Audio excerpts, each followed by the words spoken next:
Good morning बच्चों।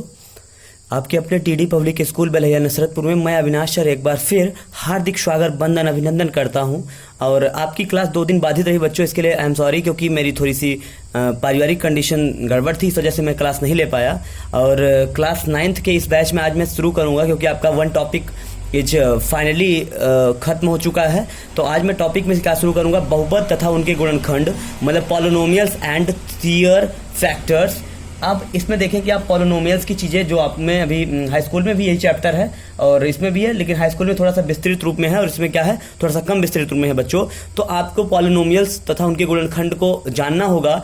बहुपद क्या होते हैं कि मतलब कभी भी मान लीजिए a0 + a1x + a2x², इन सब के अगर फॉर्म में रख दिया जाए तो आपके क्या हो जाते हैं, वो बहुपद कहलाते हैं। या हम कहते हैं कि बहुत से पदों का एक सम्मिलित क्रम रख दिया जाए तो हमारे क्या कहलाते हैं, वो बहुपद कहलाते हैं। उदाहरण के लिए जैसे मान लीजिए 3/4x³ -4/3x² + 2x - 6 परमीय संख्याओं का बहुपद है। ये सब उसके बहुपद के रूप होते हैं। बहुपद का मानक रूप होता है। मानक रूप में हम क्या पढ़ते हैं, मोनोमियल पढ़ते हैं, फिर क्या है, बायोनोमियल पढ़ते हैं, ट्रायोनोमियल पढ़ते हैं, मतलब एक पदी बहुपद, द्विपदी बहुपद, त्रिपदी बहुपद। एक पदी बहुपद में बच्चों वो बहुपद रखे जाते हैं जिसमें ऐसे बहुपद जिसमें केवल एक पद हो, एक पदी बहुपद कहलाते हैं।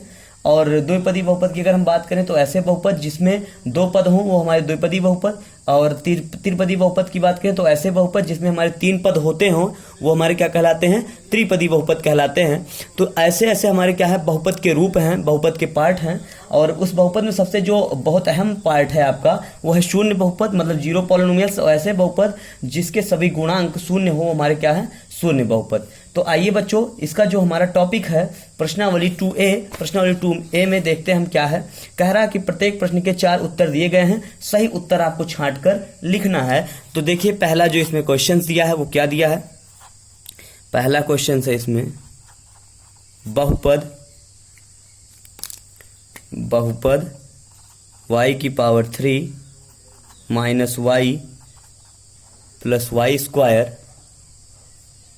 यही आपके पास है, ठीक है। y² - √2 का अवरोही क्रम क्या बताना है हमें भैया, अवरोही क्रम बताना है।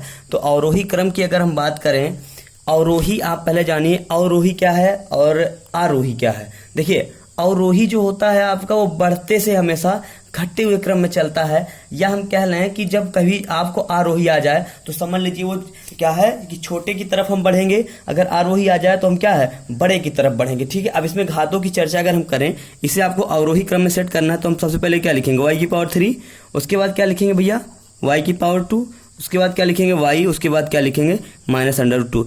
अब जिस ऑप्शन में ये वाला आंसर आ रहा है तो ऑप्शन क्या हो जाएगा, राइट। और आप देखिए तो तीसरे ऑप्शन में ये चीजें हैं, किस ऑप्शन में है भैया, तीसरे ऑप्शन में। तो आपका तीसरा ऑप्शन क्या हो जाएगा, सही हो जाएगा। तो हमारा आंसर कौन सा बन जाएगा, तीसरा ऑप्शन। आइए क्वेश्चन नंबर 2 की तरफ चलते हैं। इसमें 2 में देखिए क्या है कि बहुपद क्या है, x⁵ + 2x² + 3x + 7x⁴ और +x⁵ 3+1, यही आपके पास है। और इसे कह रहा है आरोही क्रम में सेट कीजिए। देखिए हमने आपसे बार बार यही चीजें की हैं कि जब कहीं आरोही आ जाए, मतलब छोटा लेटर अगर आ जाए, देखिए छोटा आ आए तो समझ लीजिए छोटे की तरफ बढ़ना है, मतलब बड़े से छोटे की तरफ। और जब कहीं बड़ा आ जाए तो समझ लीजिए क्या बढ़ना है, बड़े से हमें छोटे की तरफ बढ़ना है, ठीक है, मतलब छोटे से बड़े की तरफ। तो चलिए देख लेते हैं, यहाँ पर 1 लिख दिए, सबसे छोटा में क्या लगा यहाँ से 1, उसके बाद बोलिए भैया 3x, उसके बाद 2x², उसके बाद x⁵, उसके बाद 7x⁴, उसके बाद क्या है x⁵। अब ये ऑप्शन जिसमें है वो आपका राइट है। तो आप देखेंगे कि पहले वाले ऑप्शन में ये चीजें हैं, तो ये पहला वाला ऑप्शन क्या हो गया, सत्य हो गया। अच्छा दूसरा देखें, तीसरा क्वेश्चन देखें। तीसरा क्वेश्चन क्या कह रहा है कि निम्न में से बहुपद नहीं है। इस बार क्या बताना है, बहुपद नहीं है। जो बहुपद नहीं हो ये आप बता दीजिए। तो आप सब ऑप्शन को चेक करिए। x² + 5x + 6 एक बहुपद है, बिल्कुल है। y⁵ + 7y एक बहुपद है, बिल्कुल है। x - 5 ये भी एक क्या है, आपका बहुपद है। लेकिन अगर हम बात करें √x, क्या है √x + 2x, क्या यह बहुपद है, तो यह बहुपद नहीं है। यही ऑप्शन क्या हो जाएगा, आपका सत्य हो जाएगा।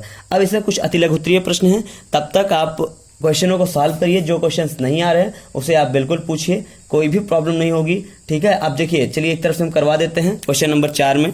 क्वेश्चन नंबर 4 का पहला क्या है, x square plus 4x plus 4। ये कह रहा है ये बहुपद है कि नहीं है, x square plus 4x plus 4, तो ये क्या है, बहुपद है, तो इसे हम लिख देंगे क्या, बहुपद है। अच्छा, अगर उसी में और देखें, क्या है, y की पावर 8 माइनस 4, ये क्या है, ये भी बहुपद है, तो यहाँ भी हम लिख देंगे बहुपद है। मतलब जो बहुपद है उसके आगे लिखना है बहुपद है, जो बहुपद नहीं है उसके आगे लिखना है बहुपद नहीं है। तो इस क्वेश्चन में हमें लगता है कोई प्रॉब्लम नहीं होगी। तो जितने भी क्वेश्चन हैं आपके 9 नंबर 10 नंबर कोई भी, आप उसे लगा के आप उसे व्हाट्सएप करिए, सेंड करिए और हमें बताइए कि कहाँ से प्रॉब्लम आ रही है, हम उसे सॉल्व करेंगे। Thanks for watching this video.